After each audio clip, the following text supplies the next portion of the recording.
হয়, সম বিকাশ, সম উন্নয়ন আৰু পৰিৱৰ্তনৰ শ্লোগানেৰে দ্বিতীয়বাৰৰ বাবে অসমৰ গাদী দখল কৰিছে বিজেপি চৰকাৰে। প্ৰকৃততে অসমৰ সকলোবোৰ ঠাইতে সম উন্নয়ন, সম বিকাশ হৈছেনে? মই এই মুহূৰ্তত উপস্থিত হৈছোঁ বিলাসীপাৰা আৰু কোকৰাঝাৰ জিলাৰ সীমান্তৱৰ্তী কৈমাৰী গাঁৱত। প্ৰথমে এখন দলং দেখুৱাই লৈছোঁ। এই যে দেখা পাইছে, এইখন এখন বাঁহৰ দলং। স্বাধীনতাৰ পূৰ্বৰ পৰাই এইখন দলঙেৰে কেইবাখন গাঁৱৰ জনতা, স্কুলীয়া ছাত্ৰ ছাত্ৰী যথেষ্ট বিপদজনকভাৱে যাতায়াত কৰি আহিছে। ভয়ংকৰ দুৰ্ঘটনা এইখন দলঙত সংঘটিত হৈছে আৰু এইখন অঞ্চলৰ একাংশ সচেতন ব্যক্তি আছে। কথা পাতিবলৈ চেষ্টা কৰিম, জানিবলৈ চেষ্টা কৰিম। প্ৰথমে আপোনাৰ ওচৰত আহিবলৈ চেষ্টা কৰিছোঁ। দেখা পাইছোঁ এইখন দলং যেন যথেষ্ট বিপদজনকভাৱে আছে, কি ক'ব? হয়, এইখন দলং বাঁহেৰে তৈয়াৰ কৰিছোঁ আমি এই ৰাইজৰ মানে ধনেৰে পৰা।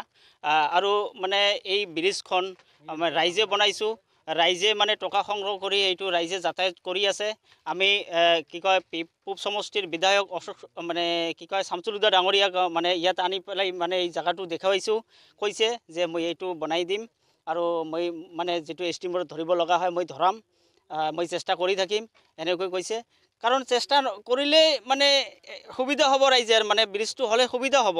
এইটো মানে আমাৰ ৰাইজৰ তৰফৰ পৰা দাবী জনাইছোঁ যে এইখন মানে বাঁহৰ দলং মানে পকীকৰণ হ'ব লাগে। মেইন কথা হ'ল পকীকৰণ হ'ব লাগে। কাৰণ স্কুলীয়া ছাত্ৰ ছাত্ৰীয়ে অহা যোৱা কৰাত অসুবিধা হয়। যোৱা 5 বছৰ আগত 2জন মানুহ মৃত্যু ঘটিছে আৰু ছাত্ৰ মানে এজন মানে পানীত বাগৰি পৰিছে। তাৰ পৰা আমি উঠাই লৈছোঁ, বাচিছে, মৰা নাই। কিন্তু আমি 2জনৰ মৃত্যু হৈছে। 2জনৰ মৃত্যু হৈছে ইয়াত, মানে 2জন ব্যক্তিৰ ইয়াত লগে লগে মৃত্যু হৈছে। সেই সময়ত বানপানী আছিলে, এই বানপানীৰ সময়তে মানে মৃত্যু হৈছে। এই দলংখন কিমান দিনৰ পৰা আছে? এইটো মিনিমাম 70 বছৰ আগৰ পৰাই আমি মানে নিজৰ টকাৰে এইটো মানে বনাই দি আছোঁ ৰাইজৰ উপকাৰৰ কাৰণে। চৰকাৰক কি আহ্বান জনাব? গতিকে আমি চৰকাৰক অনুৰোধ জনাইছোঁ যাতে এই দলংখন মানে বাঁহৰ দলংখন পকীকৰণ কৰি দি এই অঞ্চলৰ ৰাইজৰ মানে 7টা-8টামান গাঁও আছে এই অঞ্চলৰ, এই 7টা-8টা গাঁৱৰ ৰাইজৰ মানে উপকাৰ কৰে দেন, মানে পকী দলং কৰি দিয়ে। হয়, আপোনাৰ ওচৰত আহিছোঁ, কি ক'ব?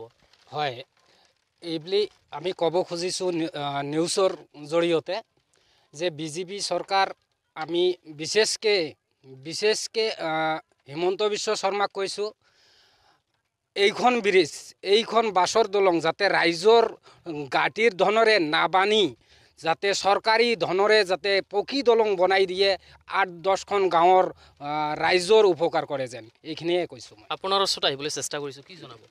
হয়, এইখন ব্ৰিজ 70 বছৰৰ পৰা আমি নিজে ধনেৰে বনাই আছোঁ। এই চৰকাৰৰ কাছত এইটো অনুৰোধ জনাইছোঁ যাতে এইখন পকী দলং কৰি দিয়ে, আমাৰ অনুৰোধ জনোৱা হ'ল এইটো। হয়, যথেষ্ট উদ্বেগজনক কথা আমি জানিবলৈ পাইছোঁ। এইখন দলঙত ইতিমধ্যে কিবা এটা ডাঙৰ দুৰ্ঘটনা হৈছে আৰু যি দুৰ্ঘটনাত 2জন ব্যক্তিৰ মৃত্যু হৈছে।